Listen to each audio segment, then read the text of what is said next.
Right. Excellent. Well, my name is Brianna White. I'm the head of education for the National Portrait Gallery. My pronouns are she, her, and welcome to our teacher workshop this evening, where we are highlighting the Portrait Gallery's new curriculum guide called Expanding Roles of Women. And I'm joined by my colleague, Nicole. Nicole, will you go ahead and introduce yourself? Of course. Well, good evening, everyone. My name's Nicole Vance. My pronouns are she, her, and I work at the National Portrait Gallery as a gallery educator, specifically with K through 12 audiences. Great, thank you. So to get us started, to officially begin this program, I wanted to provide a land acknowledgement. Although we are getting together today from different places, we gratefully acknowledge the Native peoples on whose ancestral homelands we gather, as well as the diverse and vibrant Native communities who make their home here today. We have quite a packed schedule over the next 55 minutes. Really how this session will go is it's going to be half modeling some of the strategies and pieces of the lesson in the curriculum guide. And then the other half is going to really be a show and tell of the curriculum guide itself. We will post links and things in the chat, but I will also, after the workshop is over, probably at some point tomorrow, go ahead and email you all the links for the curriculum guide, the Learning Lab collection, and everything else. So don't feel the need to copy and paste as we're adding things into the chat. So my first order of business is to show you all a PDF version of the curriculum guide, which I will do in just a moment. And then Nicole is going to lead you through some slow looking. And then we'll do a short activity, report out on that activity. And then we'll take you through the Learning Lab collection. Or I should say collections, and then we'll close out our time together. Nicole, did you see anything that sparked your interest when you were reading through people's responses in the chat for the warm-up question? Yeah, there's been a lot of great responses. Maureen kind of kicked us off by talking about how women's suffrage and the movement is still relevant today in terms of intersectionality and the multiple identities that women have. And a lot of participants are in agreement, that women are not really kind of 100% in terms of, equality in the United States today. Some are kind of taking the kind of approach of career advancements and thinking about wages as well. And so women fall behind men. And in terms of kind of relevance, there's a lot of educators out here today. So thinking about, empowering young students today to see, there are no limits on what they can achieve. So kind of really great examples of history to look to. So please feel free to keep those responses coming in the chat. There's going to be lots of opportunities to discuss women's suffrage today. Great, thank you, Nicole. So I want to switch over and talk a little bit about the guide itself before we move into our slow looking. So the guide actually lives in two different formats. One of them is via this PDF that you see in front of you, and then the other is more a visual representation of the guide through Learning Lab, and that's what Nicole is going to highlight towards the end of our session. This curriculum guide has been a year-long labor of love for the Portrait Gallery. This is what we are hoping is sort of a pilot for future curriculum guides that we'll create. where the foundational images, collection images, are based in our Out of Many exhibition, which is on the first floor of the museum, and highlights portraiture from 1600 to 1900. And so this particular guide is quite meaty. It is about 160 pages long. And I just want to draw your attention to the table of contents. One of the elements of this PDF that I love is the fact that it is completely interactive. And so you can click on the various headers and it'll take you directly to those sections. So the first section is all about how to use this guide and what is in the guide.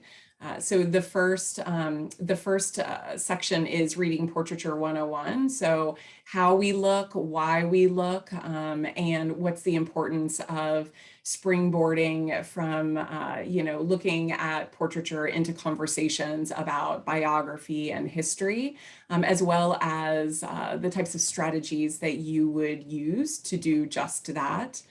There is a pretty extensive background essay and chronological timeline that really is taking you from the latter half of the 18th century, really probably to the mid 20th century. And then the lesson plans were organized on 3 different themes: suffragists, professionals, and radicals. This is the 3rd workshop that Nicole and I have hosted, introducing the curriculum guide. And we have, each of the workshops has been focused in on a different theme. So our focus today is on suffragists. And in particular, we're going to be making connections to the present. So you can see that each of the themes has 3 lessons. 1 lesson about reading portraits, so connecting to visual literacy. 1 lesson about engaging history, so really taking a look back at that moment in history. And then 1 lesson connecting us to today. So how are these stories of the past relevant to what's happening in the world today and what's happening with our students? After the 9 lessons, there are 2 final assessments. One is creating a convention, and then one is called Sparking Civic Engagement, which is really about creating protest posters, some sort of ephemera related to women's rights. There are 3 teaching posters, 3 digital teaching posters in this guide. One is about the artist Edmonia Lewis, one is about the educator Ella Flagg Young, and the final poster is about the activist and educator Zitkála-Šá. And then there are links to all of the Learning Lab collections within the guide, and then finally additional resources. So if using the guide and teaching with the guide isn't enough, there are plenty of other places that we are directing you to. And one of the things that you'll find with this guide, and I think it's one of the many things that I love about it, is while portraiture is the foundation of the images and the sources we are using, we're also stepping outside of the portrait gallery as well, and taking a look at primary sources and images from places like the Library of Congress, other museums. So we are really trying to bring together portraiture and these other primary sources, because we know that in your classroom, this is something that you would be doing. You would be picking and choosing and taking different types of sources to introduce to your students. Okay, so that's just a brief introduction of the guide. With that, I am going to turn it over to Nicole, who is going to introduce you to a couple of portraits in our collection and in this guide. All right, well, thanks, Brianna. And just if you're just joining, we are going to be kind of experiencing these portraits and lessons through the Smithsonian Learning Lab today. And I'll talk a little bit more about that platform in a moment. But as Brianna went through the different sections of the curriculum guide, the one that we're going to be focusing in on today is Suffragists, and specifically the lesson 3, connections to the present. This lesson in its entirety, it spans kind class periods, so we don't have time to do that all within less than an hour. So we're going to be kind of just highlighting some of the portraits. And I'd like for us to first start with a close look at Belva Ann Lockwood. And with this portrait, we are going to do a Harvard Project Zero thinking routine called See, Wonder, Connect. So if you're familiar with this routine, wonderful.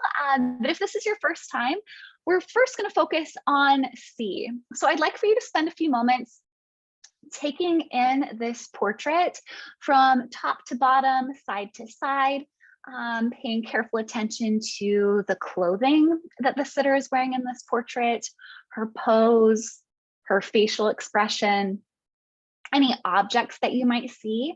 And in the chat, I'd like for us to warm up our fingers. I'd like for you to write 5 words to describe what you see.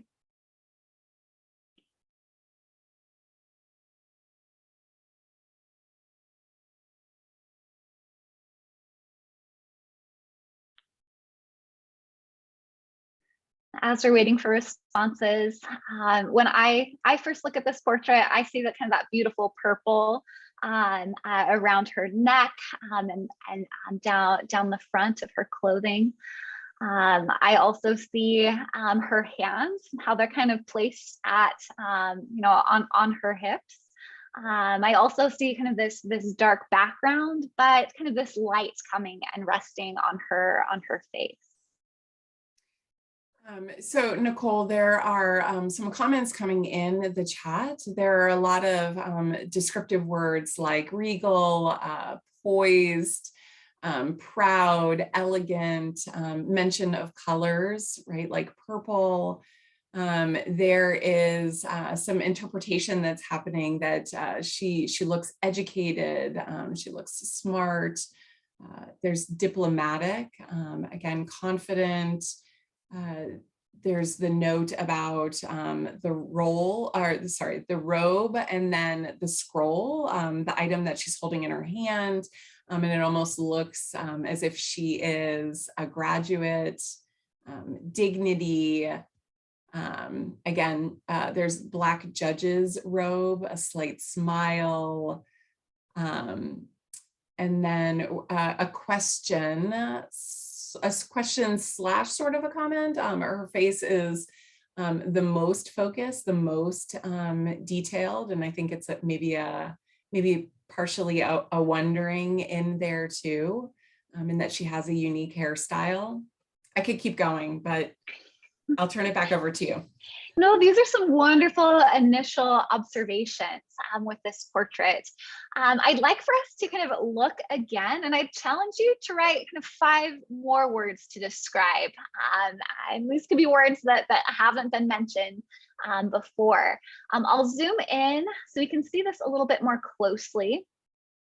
If you were here at the gallery, this portrait is life-size, or even a little bit larger than life-size. So it's a very, very large work.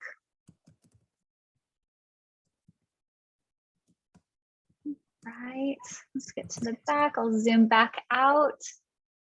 And again, now that we took a closer look and we've heard from many of you with many other words to describe, how else would you describe this portrait? Of course, there are already comments coming in. The body is fully encased in cloth and only her face and her hands are visible. Old-fashioned, directed, soft. Oh, a colorful brooch. That's a new observation.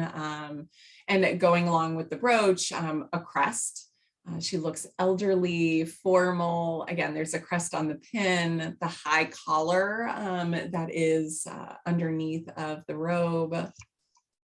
Academic. Right, excellent. I really liked how you looked a bit more closely and noticed that brooch or that pin around her neck, and then also came up with different words to describe, such as academic, or noticing, the weight of the fabric. It looks very, very heavy. It's very, very dark, and yeah, the background. Even though at first glance it might seem like nothing's there, as we get a little bit closer, a closer look with this portrait, there might be some more things to see here. All right, well, great job with all of your descriptive words. This is the first part of our learning exercise today on C. Now moving on to the second part, wonder. I'd like for you to kind of pose a question in the chat. So it could be something that you wonder about Belva and Lockwood, something that you wonder about this portrait, maybe why the artist created it, or really any questions that you might have. And we'll use these wonders and questions to kind of guide our conversation about Belva and Lockwood.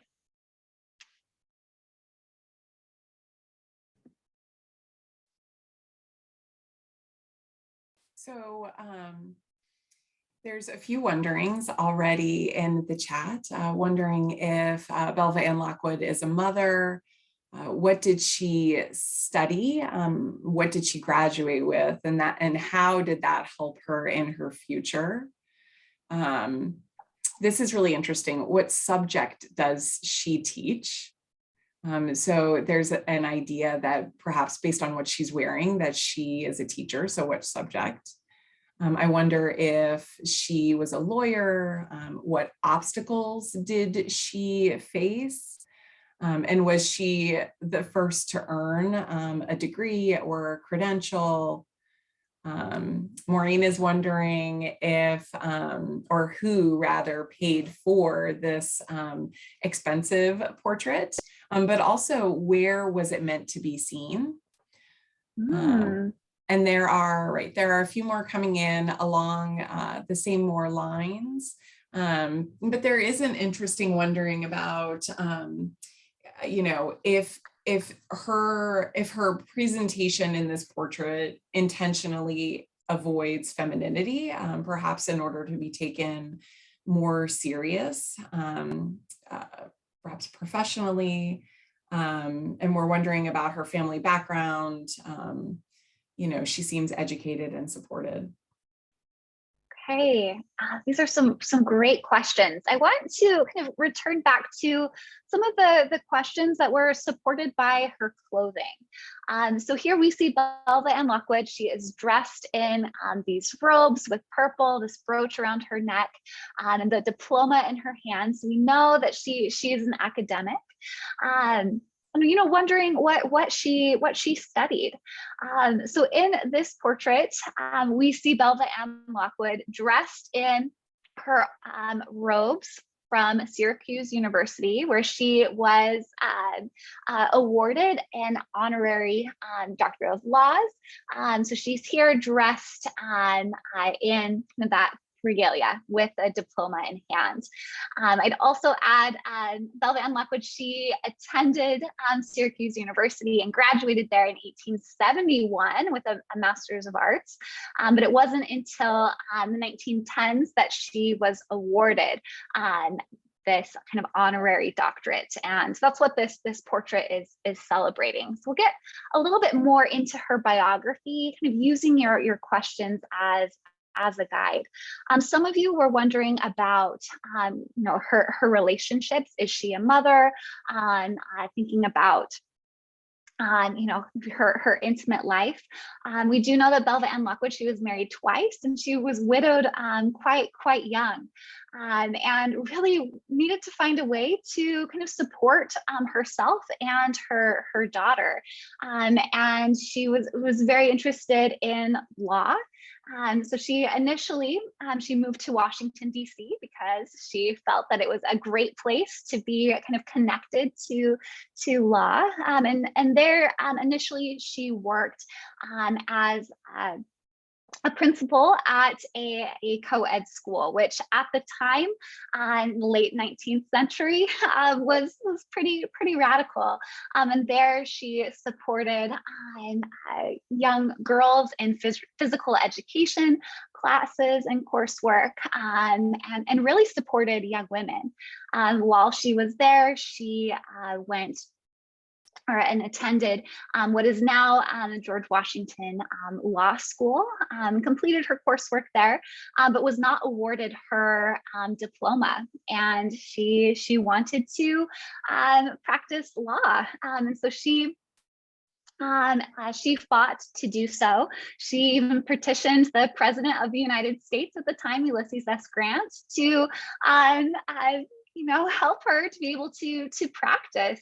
And he made it so that she was able to receive her diploma and practice. And she became the first woman to argue before the Supreme Court. So kind of thinking to your questions about her relationships and also her academics. Let's see, others kind of wondering if she was a lawyer. Yes. And yeah, Jane, this is an excellent question. What obstacles did she face on her journey? Earlier in the chat when we were talking about C, some of you mentioned, she appears a bit older in this portrait. She was in her 40s when she was in law school. Definitely is going to that a bit later on in her life, but not letting that stop her. Let's see if I have any questions we haven't addressed yet. These are great ones that you have here. Yeah, and going back to that question about, avoiding femininity. Yeah, here we see her, there's that small ruff around her neck, but kind of devoid of petticoats and any kind of other details. And yeah, kind of that connection with Ruth Bader Ginsburg and the white collar. I don't know for certain if Ruth Bader Ginsburg admired Belva Ann Lockwood, but I imagined that she did. Earlier, one of you asked in terms of this portrait and who was meant to see it. We do know that this portrait, it was painted by Nellie Matzhorn. She's an artist based in DC who painted a lot of very influential people. And so this was painted in 1913, and shortly thereafter was given to the Smithsonian Museum to exhibit. I find that really interesting that it was meant to be seen, for people to see her accomplishments. So today we'll be thinking about Belva Ann Lockwood, as well as the next portrait that we'll be looking at in terms of women and presidential campaigns. Belva Ann Lockwood was the first, kind of depending on the source.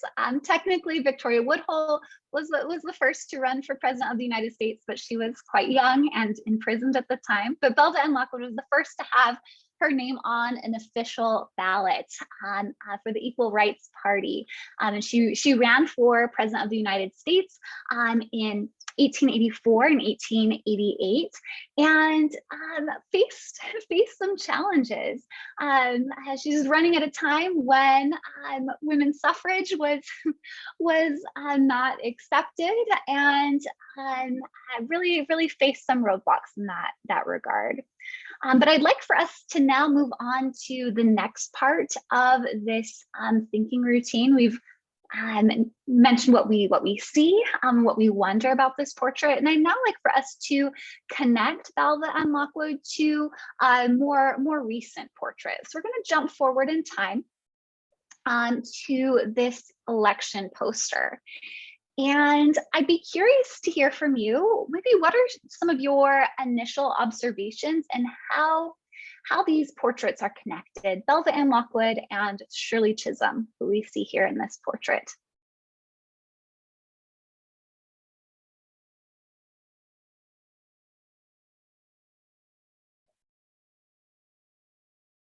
So you could think in terms of maybe biography, if you're familiar with Shirley Chisholm's story. You could also think about how both women are represented, thinking to perhaps their poses, their facial expression, and how they wish to be portrayed.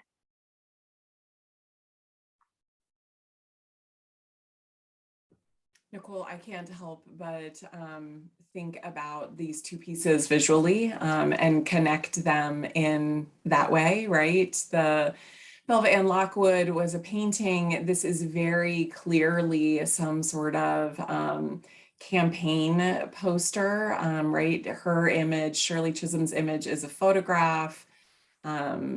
So there is, you get the sense of time passing by the medium that is the medium that's used in each of these pieces. And then some of the comments that I've seen coming in are that Shirley Chisholm looks approachable, open, that we love that the poster shows Chisholm at work.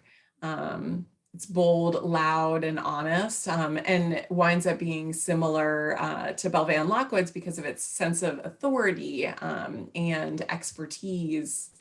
Also this idea that the poster it's simple, it's direct, it's the black and white image, but we've got the red lettering, so our eye is drawn to it. And then again, this idea that she is in action. And then the figure is central and solo, accented by objects that help tell the professional story. And in addition, right, we've got words in this piece that really brings the image into context. Excellent. Yeah, I love those connections about, a central figure. Our eye, is directed there, perhaps in different ways. But then also, yeah, this idea of women at work, women of authority as well, kind of connecting these two portraits. So here we see Shirley Chisholm here at work, in conversation, perhaps. Giving an important speech, and this is how she's choosing to portray herself in her presidential campaign poster. Shirley Chisholm was the first Black woman in the United States to run for president of the United States, and here we see that the date, 1972. And placing this in context. At the top, we have the phrase "bring US together," and I really like the double meaning here. Bringing the United States together, but bringing kind of us, a group of people together. And at the bottom, vote Chisholm, 1972, unbought and unbossed, words that she was very known for. In that, she was not going to give in to a lot of the corrupt kind of government at the time, and that she would be a voice for those who didn't have a voice. So again, she ran for president in 1972, but before that, she had quite the career in terms of public service. She was born in Brooklyn to immigrant parents, and went into education, so similar to Belva Ann Lockwood. And from there, she went to represent New York in the state legislature, and then went on in 1968 to be the first Black woman elected to Congress. And there she fought for those that she represented. She was an amazing woman. She spoke fluent Spanish, and really was able to voice a lot of concerns. So again, kind of connecting to Belva Ann Lockwood, in that both powerful women, both ran for president of the United States. And yeah, Casey in the chat, yeah, face not only sexism but racism as well. Shirley Chisholm was quite open about that, and talking about her both identities, as a Black American and as a woman. All right, so this is just a small taste of 2 portraits in this lesson. Brianna is now going to kind of walk you through the activity that's associated with these 2 portraits. Great, thanks, Nicole. And Nicole's gonna move us over into one of the worksheets that is in the guide, and there are a few worksheets you know, sprinkled throughout in the lessons. So what I would like for us to think about is start spinning the wheels about if you could create a portrait of a woman president.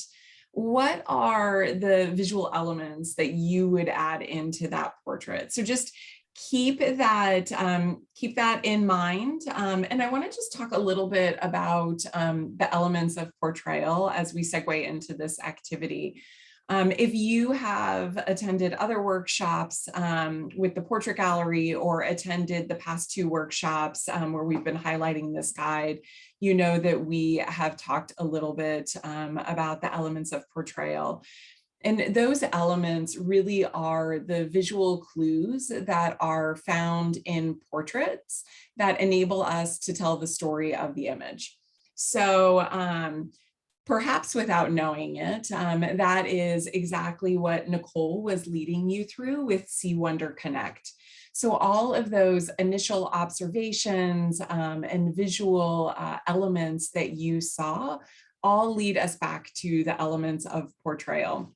And so you can see on the screen, there are 10 elements. The first, I'm just going to run through these very quickly. The first is medium. So what materials are used to create the portrait? The second is scale, and scale is 2 different ideas. It is the size of the portrait, but also how much space the individual within the portrait is taking up. Setting.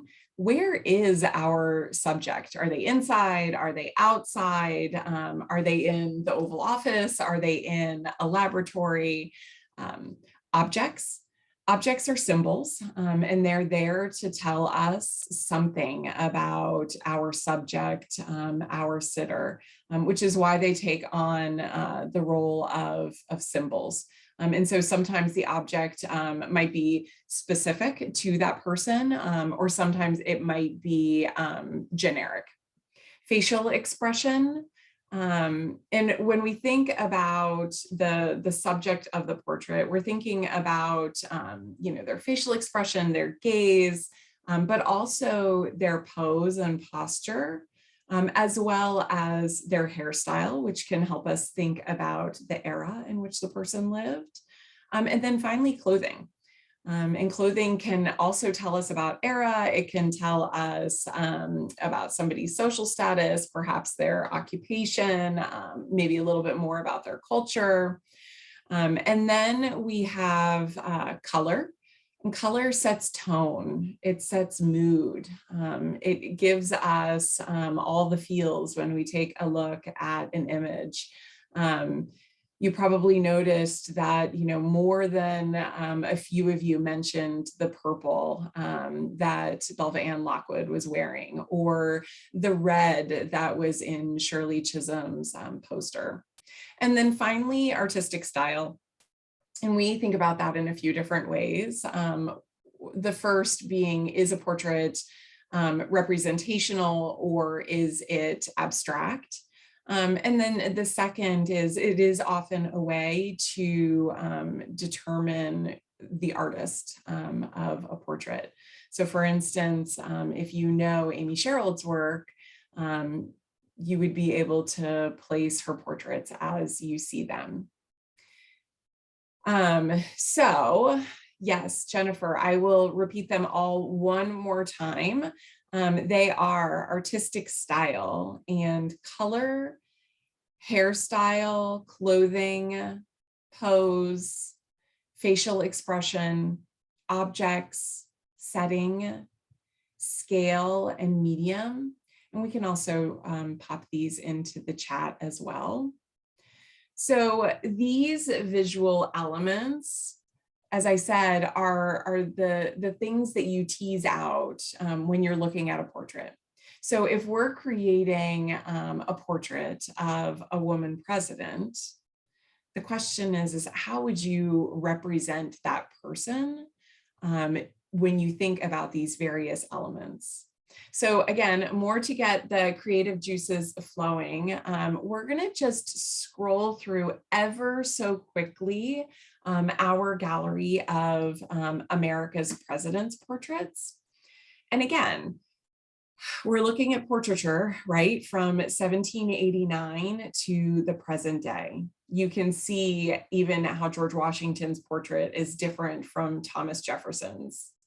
And in these first few portraits of presidents, we lack elements of a setting. We don't have a sense of where they might be.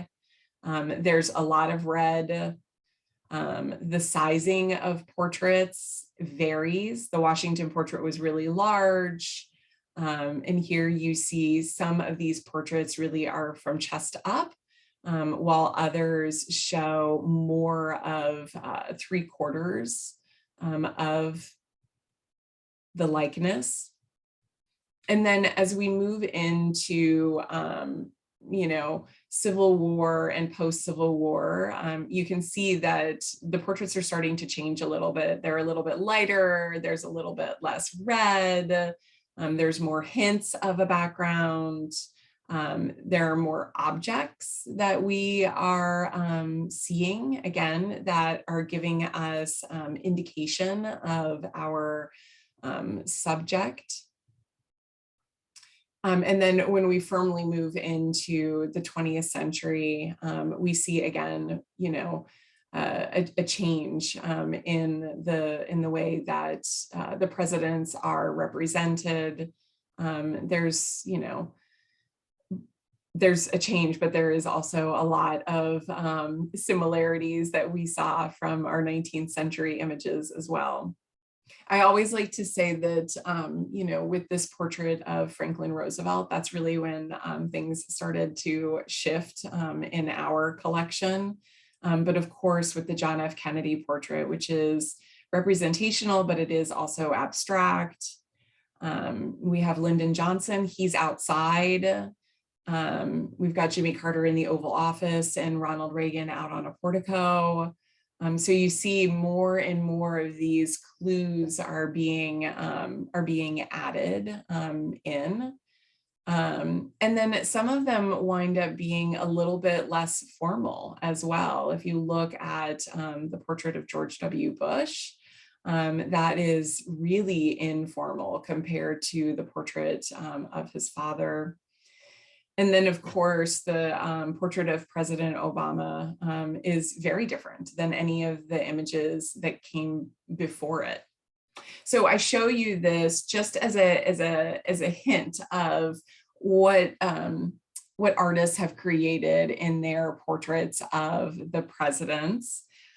So Nicole, if you can move us over to our exit card, what we're asking you to do is use these elements of portrayal to envision what a portrait of a woman president of the United States might look like. And so I want to be clear here. How you do this is up to you. These next few minutes are going to be your time. There might be those of you in the audience who are going to go straight into sketching what a portrait might look like. And then there might be those of you who want to just, write down setting and then, note what the setting might be, or, just writing words or descriptions, and either one is fine. Nicole and I are just really interested in you all thinking about how you might portray a woman as president. So let's take just about, I would say maybe 4-ish minutes to do this, again, because we want this to just be a taste of what you could do with your students.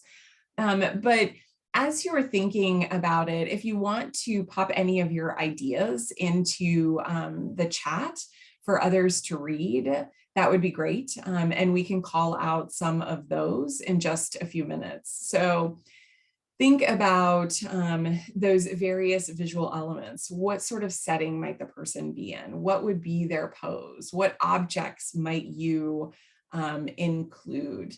And then Nicole has also just placed into the chat a link to the worksheet itself, so you can see what those various elements are and the questions that are associated with them.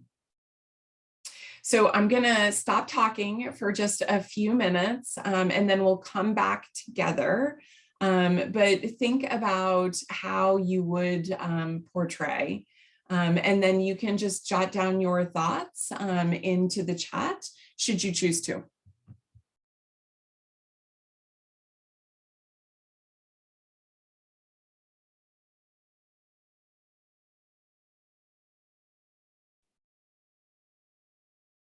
And there's some great responses in the chat if you're looking for a spark of creativity. Marilyn's suggesting first of anything is going to be drastically and artistically unique, and perhaps the style of clothing be different. Pantsuits or kind of other type of clothing in an office, or maybe even an action, be similar to Shirley Chisholm's portrait, showing she's at work. And Eleanor suggesting as Lady Liberty or a mother of the country.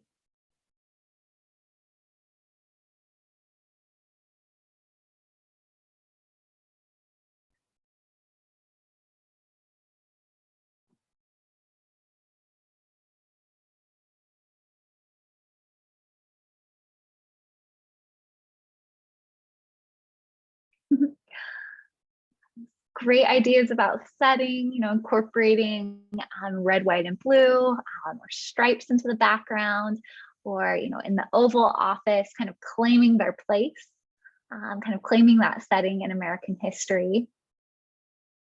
I'm also, I know that they're starting to come in fast and furious, but I'm also really struck by the number of you that are thinking about this president being in action, right?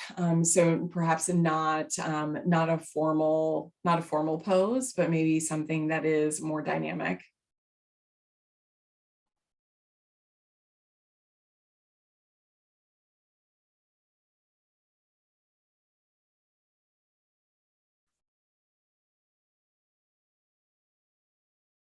Oh, and thinking about the pose, a strong pose, but then also kind of having some aspects that are gentle, perhaps a smile. I love that Jessica is mentioning it would be really exciting if the portrait was not a painting or a photograph, which, right, I mean, it is the norm in our America's Presidents exhibition is for us to install painted portraits. It would be nice if there was a little bit more variety.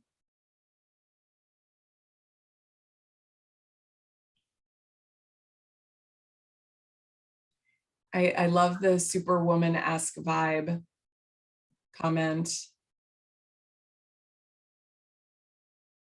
And I really am appreciating all of the kind of connections to the women who have paved the way, and thinking of connecting to Shirley Chisholm and having an unbought and unbossed stance or pose, perhaps even including the other women in the portrait as well. And there's a note in here too, Nicole, that the portrait will of course be made by a female artist. Beautiful. Oh, I'm thinking about different settings, different presidential settings, the Rose Garden at a press briefing. Yeah. No, I haven't seen that been done with any portraits of presidents yet. Right, everyone, keep those ideas coming through. But as we are moving into our final 10 minutes, I want to make sure that Nicole has enough time to take you through the Learning Lab collections because they really are rich with content. And like I said before, they are such a wonderful visual representation of this curriculum guide. So Nicole, I'm going to turn it over to you. Okay. All right. So as I mentioned earlier, we've been using a lot of these resources within the Smithsonian Learning Lab. So the Learning Lab is a Smithsonian-wide resource where educators can save objects within the Smithsonian collection and also kind of view collections that are made by Smithsonian staff. So this collection that we've been in today is the Suffragists kind of subsection. And at the end of every collection, there's a tile or a resource here at the end that kind of takes you back to the main collection. It really kind of organizes all. So this one, it follows the same format as the curriculum guide that Brianna was showing you earlier. It even has the curriculum guide linked here at the end, the full PDF. But like the full curriculum guide begins with a background essay and a timeline. So to help you, know that history kind of at a glance. And it also includes a reading portraiture 101 collection.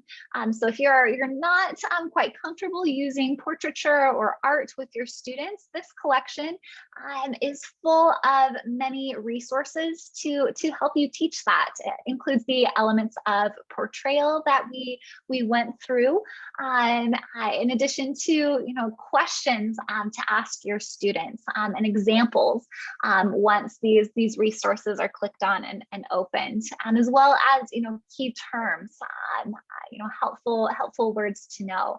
And the second half of this collection is the thinking routines.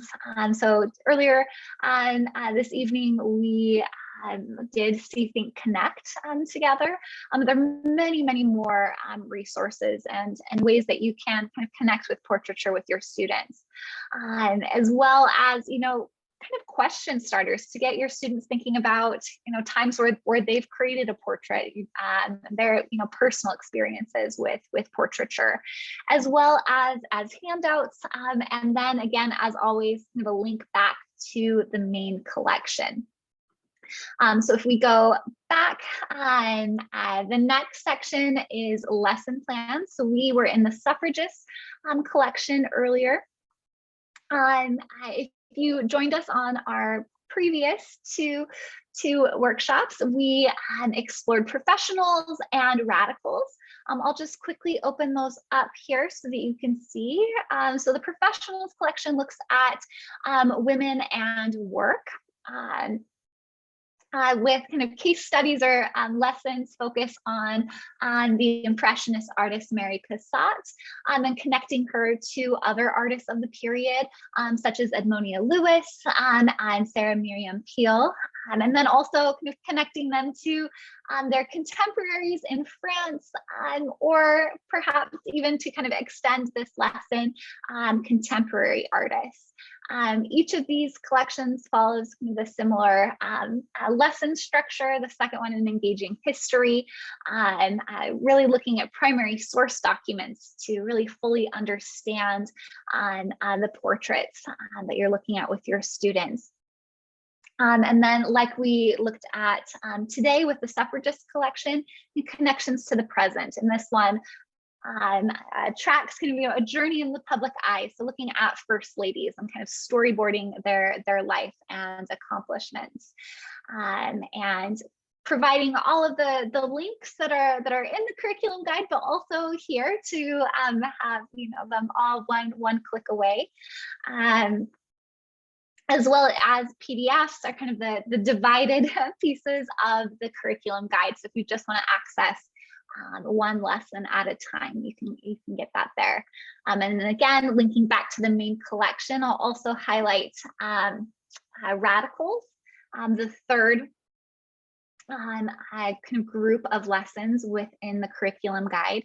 And this one features radicals such as Zitkála-Šá and Mary Church Terrell, and how they fought for their rights, and kind of connecting to the present in terms of visual identity, and choosing kind of sitters to connect to the present. So looking at other portraits within our collection that are a bit more contemporary. And again, kind of connecting you back to that main collection. I'm just going to jump forward next to the assessments that Brianna discussed earlier. So these are there are two of them. This first one is a kind of a role play of an imagined women's rights convention. So this one's ideal after especially the suffragists grouping of lessons, but also all three, where your students will research one of these women that you see here, and research their lives and how they would interact with one another, and you know, lead that convention. The second assessment is one of my personal favorites, because it's, you know, one where students create. Sparking Civic Engagement looks at kind of the ephemera of the suffrage movement, and, you know, really encourages students to think about it critically, and then to also kind of design their own kind of campaign strategy, using what they learned while looking at these examples of ephemera, which are primarily from the Library of Congress, and again kind of links back to expanding roles of women. I'm just going to pull that collection up one more time. Apologies, I think I hit the wrong one. There we go. So you can see it all one last time.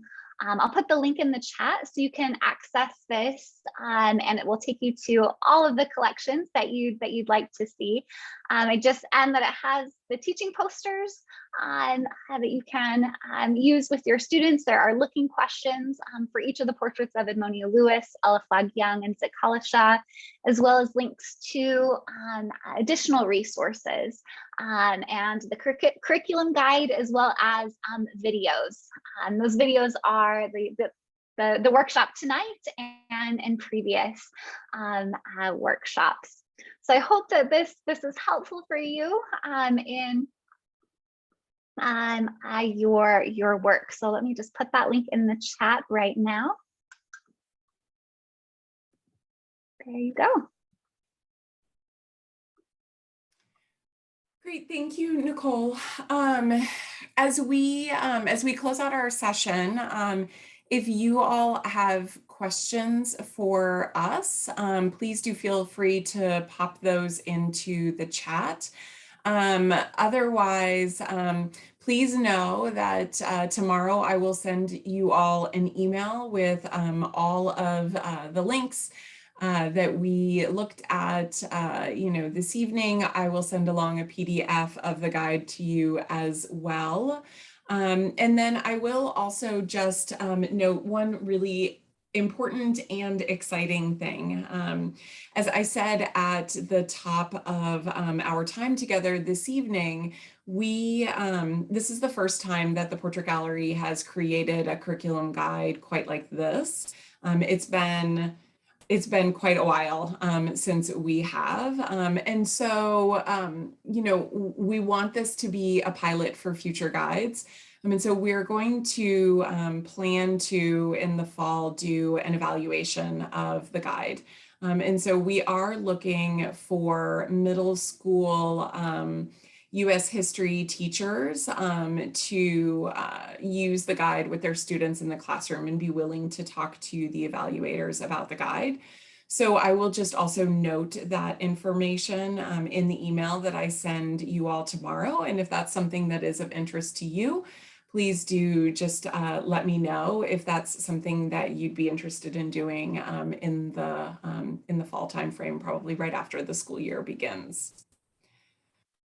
So with that, thank you, everyone, for spending this time with us. Nicole and I can stay on for just another minute if you have questions. Otherwise, happy Tuesday and enjoy the rest of your week. Thank you.